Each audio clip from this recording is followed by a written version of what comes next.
ನೋಡ್ಕೊಳ್ಳಿ ಅದನ್ನು ಗಾಡಿ ಹೋಗ್ತಾ ಇದೆ ನೋಡ್ಕೊಳ್ಳಿ, ಅದು ಅದೇ ಸ್ಟಾರ್ ರೋಡು ನೋಡ್ಕೊಳ್ಳಿ. ಇಲ್ಲಿಂದ ಬಂದು ಇದು ಪೂರ ನಕಾಸಿ ರೋಡು, ಒಂದು 15 ಅಡಿ ಅಗಲ ಬರುತ್ತೆ ನೋಡಿ. ಗಾಡಿ ಹೋಗ್ತಿದೆಯಲ್ಲ ಅದೇ ಸ್ಟಾರ್ ರೋಡು.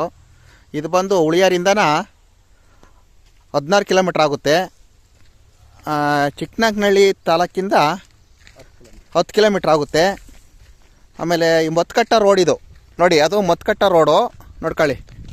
ಇದೇ ಜಮೀನು ಸೂಪರಾಗಿದೆ, ಊರು ಬಡ್ಡೆಗೆ ಇದೆ, 3.5 ಎಕರೆ ಇದೆ ನೋಡಿ. ಅವೇ ತೆಂಗಿನ ಗಿಡಗಳು ಚೆನ್ನಾಗಿದ್ದಾವೆ, ಜಾಗ ಚೆನ್ನಾಗೈತೆ ಜಾಗ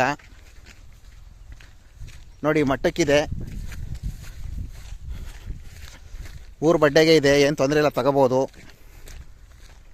ಅಕ್ಕಪಕ್ಕದಲ್ಲ ಲ್ಯಾಂಡ್ ಚೆನ್ನಾಗಿದೆ ನೋಡ್ಕೊಳ್ಳಿ, ಫ್ಯಾಮಿಲಿ ಎಲ್ಲ ಇರ್ಬೋದು. ಆ ಕಡೆ ಊರು ಕಾಮ್ತಿದೆ ನೋಡಿ, ಅದೆಲ್ಲ. ಇದು ಬಂದು 3.5 ಎಕರೆ ಇದೆ, ಅರ್ಧ ಎಕರೆ ಖರಾಬ್ ಇದೆ. ಇದು ಬಂದು 1,10,000 ಹೇಳ್ತಿದ್ದಾರೆ ಒಂದು ಕುಂಟೆ ನೋಡ್ಕೊಳ್ಳಿ. ಚೆನ್ನಾಗಿದೆ ಜಾಗ ಮಾತ್ರ ಕಣ. ಸರ್ ತುಮಕೂರಿಂದ ಎಷ್ಟು ಆದತ್ತು ಏನು ಸರ್? ತುಮಕೂರಿಂದ ಎಷ್ಟು ಆದತ್ತು? ತುಮಕೂರಿಂದ 75 ಆಗುತ್ತೆ. ತುಮಕೂರಿಂದ 75 ಆಗುತ್ತಂತೆ ನೋಡ್ಕೊಳ್ಳಿ. ಚಿಕ್ಕನಹಳ್ಳಿ ಮೇಲೆ ಬಂದರೆ, ಈ ಕಡೆ ಸಿರದ್ ಮೇಲೆ ಬಂದರೂ ಅಷ್ಟೇ ಆಗುತ್ತೆ ನೋಡ್ಕೊಳ್ಳಿ. ಇದೇ ಜಮೀನು, ಅಕ್ಕಪಕ್ಕದಲ್ಲಿ ಲ್ಯಾಂಡ್ ಚೆನ್ನಾಗಿದೆ, ಸೂಪರಾಗಿದೆ ನೋಡಿ. ಅದೇ ಊರು,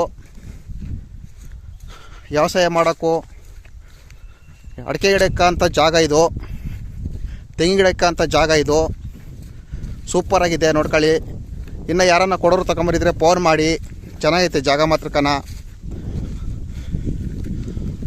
ನೋಡಿ. ಇದೇ ಜಮೀನು, ಅಕ್ಕಪಕ್ಕದಲ್ಲಿ ಲ್ಯಾಂಡ್ ಚೆನ್ನಾಗಿದೆ ನೋಡ್ಕೊಳ್ಳಿ. ಉಳಿಯಾರಿಂದ 16 ಕಿಲೋಮೀಟ್ರ್ ಆಗುತ್ತೆ, ಚಿಕ್ಕನಹಳ್ಳಿಯಿಂದ 10 ಕಿಲೋಮೀಟ್ರ್ ಆಗುತ್ತೆ. ಮತ್ಕಟ್ಟ ರೋಡು ನೋಡ್ಕೊಳ್ಳಿ.